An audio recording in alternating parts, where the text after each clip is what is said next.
I found my dream fabric for my dream sewing project, and then I freaked out. How am I going to cut into this fabric? What if I mess it up? So in this video, I'm going to share with you exactly how I overcame this fear so you too can overcome your fear of cutting into your fabric and finally start making clothes you love.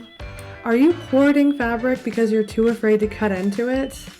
This is something I hear all the time. People search forever to find the perfect fabric. They get it home, they're so excited, and then it comes time to cut it and they're like, but what if I mess it up? What if it doesn't go well? What if I can't? And they put it away. And then suddenly you find that you have a giant stockpile of fabric, but you're not actually making anything because what if you ruin that beautiful fabric? If this sounds familiar to you, this video is for you. This is a big fear that I still have sometimes. So I'm going to be sharing with you my 3 best tips for overcoming this fear. And the last one is my new favorite. So before we jump in, I just want to say this video is extra special because it is the last one inside of the Fabric Shopping Bootcamp. The Fabric Shopping Bootcamp is a free playlist full of how-to videos to help you feel confident buying fabric for your sewing projects, whether online or in person, and it's totally free. And if you would like access to it, I will have a link right here at the very end of the video, so just stay tuned. Now, if you are scared of cutting into your fabric, let me know down below in the comments because this is totally normal. Everybody feels this way. So let us know. Just say it. Let's just move forward. Get it out there in the open. Okay. Now we're going to talk about my three best tips for overcoming this, and then a 4th optional one if it would help you. Okay. And we're going to go in order of easiest and quickest to most effective, but it does take a bit more time. Okay, so the first one that I absolutely love and I started doing a couple of years ago is using bed sheets. Okay, so tip number 1, don't even cut into your fancy fabric. Don't do it. It's too stressful. It's too high stakes. Instead, go to your local thrift shop and find some old bed sheets, or maybe you have some that you're wanting to get rid of. Whatever old fabric you have laying around, curtains, bed sheets, tablecloths, anything that friends, family are just going to get rid of, going to throw in the trash, you can use for practice. I personally, this is like an extra bonus tip in this video, but if you have a hotel that's easy for you to get to, you can go and ask them and say, hey, what do you do with your bed sheets when you are done with them? I actually have a hotel a couple blocks from me. I went and asked them. They actually just throw all their bed sheets into the trash. So I said, well, instead of doing that, when you're going to throw them out, can you call me? And they just give me old bed sheets. So I get free cotton king size bed sheets all the time just for me to practice on. So that's an option for those of you who are really wanting to go out and ask and talk to people. But other than that, really most thrift shops I've seen have bed sheets that are somewhere between $2 to $10. And if you get a king size bed sheet, that's almost 4 yards of fabric. So even if you paid $10 for it, that's $2.50 a yard. That's a really good deal. So who wants to use bed sheets to practice their projects? That's the first tip. Do you like it? Let me know in the comments. I just think it's really important that we let go of this fear, because that's what I used to do. I used to buy this beautiful, expensive fabric and I get home and be like, but I can't cut into it. What if I mess it up?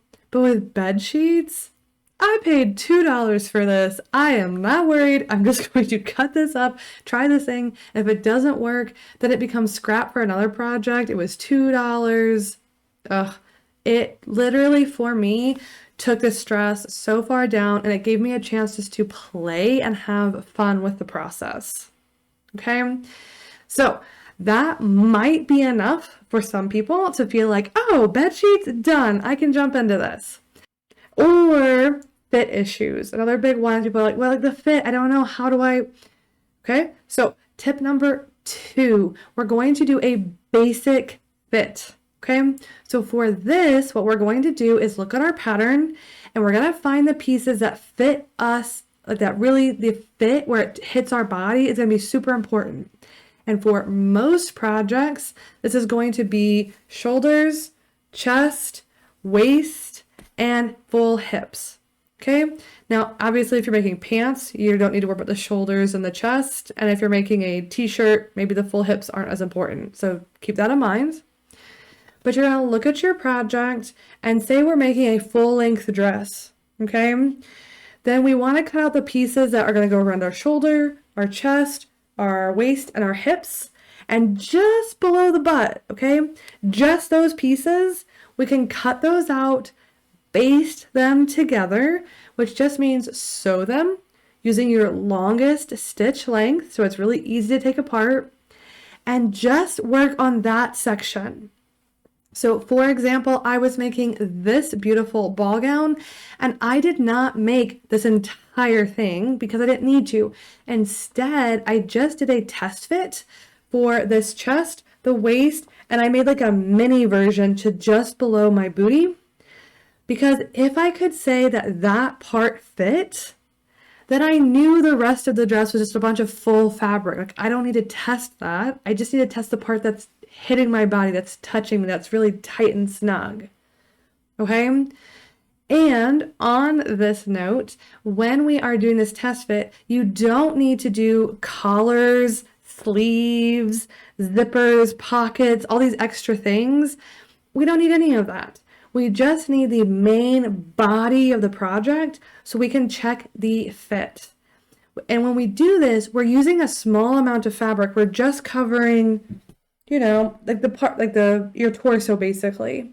So you're not wasting, it's not wasting, but you're not using extra fabric to practice the sleeves and the collars and everything else. You can use the smallest amount of fabric possible just to test the parts that you need. And that way, when you go into the final project, you will have already made all of your fit adjustments. You can trace those onto the original pattern and then trace those out.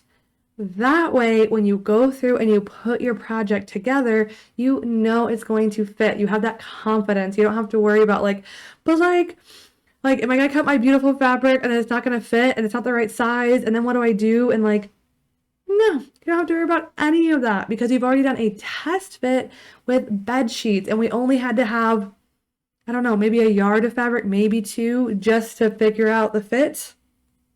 Easy peasy. So step number 2 for your fit.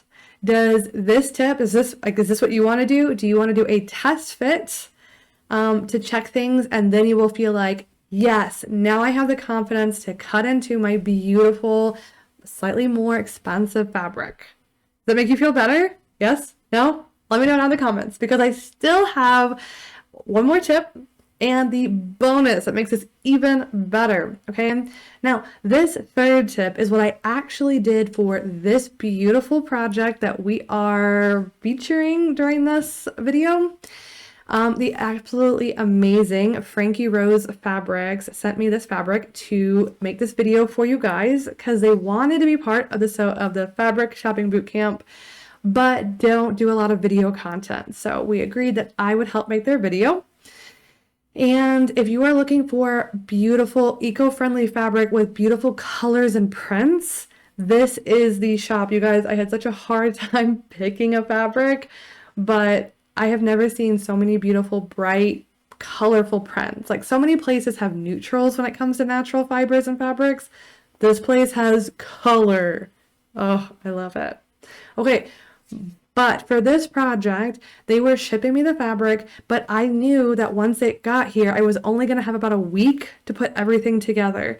And I wanted to make sure I did not butcher this fabric or ruin it in any way because I am obsessed with this project. So if you still feel nervous, if you're still but even if the fit is right, what if I mess something up? What if something happens? And I know there are those of you who are out there who are just on the off chance that the fit is okay and I'm just using a bed sheet, but what if something still goes wrong?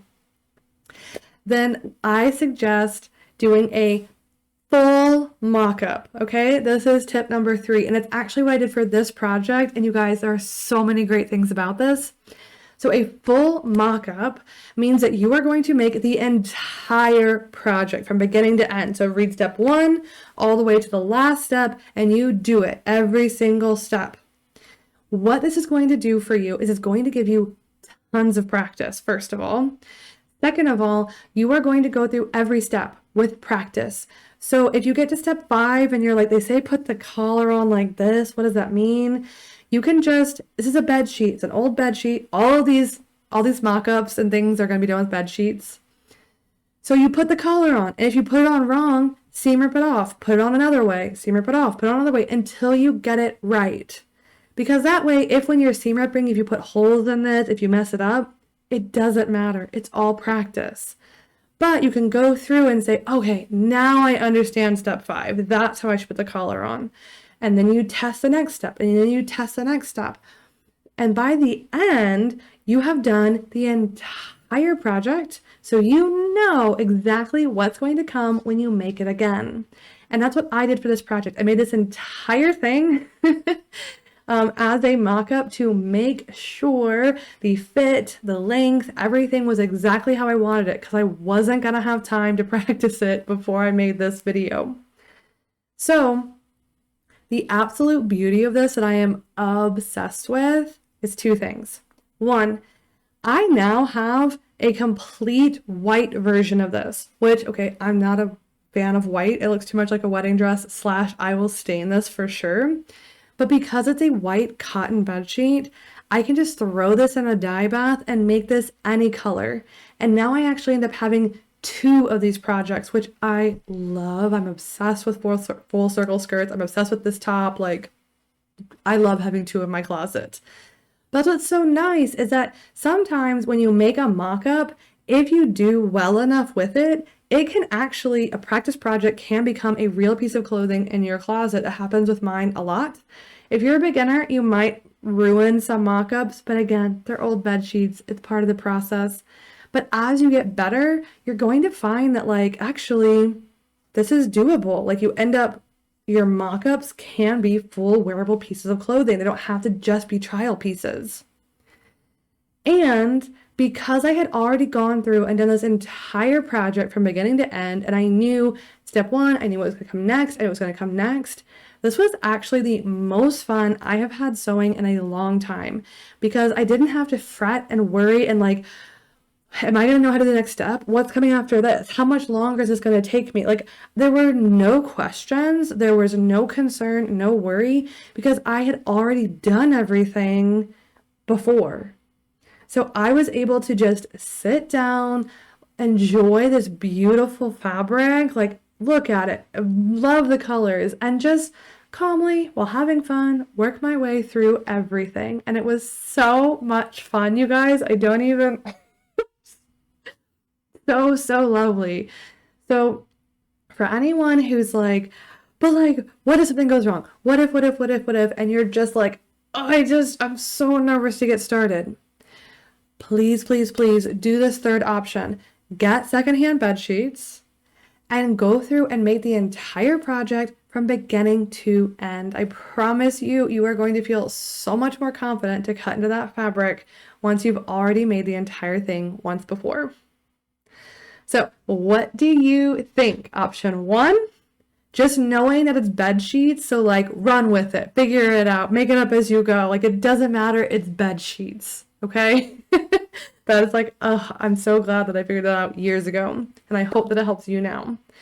But even if the bed sheets, that makes you feel better, maybe you still want to do that test fit, right? Option number 2, where you just test fit the areas where they're going to fit on you and make sure everything fits exactly how you want before you cut out the whole project. And then if even after doing the test fit, you're like, but like, I've never done this kind of zipper before. I've never done this kind of collar before. I've never done like, I'm not sure. Then you have option number 3, do the entire project from beginning to end just to practice everything. Having that extra time behind the machine to just test it, trial it, do this, mess it up, try it again. I promise you it is going to improve your sewing so much faster than waiting, wondering, being nervous, or even just watching lots of videos. Like, truly being behind your machine is the quickest and fastest way to improve your sewing. Now, if after all three of these, you're like, Abby, these all sound wonderful, and they do sound like I do feel better, but like, I don't know, will I really do it on my own? I know the feeling. I also feel very isolated and alone in my sewing room sometimes. And sometimes I just need a friend. I need someone next to me to be like, you've got this, go for it. Come on, like I'm here, I'm rooting for you. So if you just need that extra little push, I am putting together a monthly sewing membership to help you start and finish a sewing project every month. Inside, you will get weekly emails to check in, ask you how you're doing,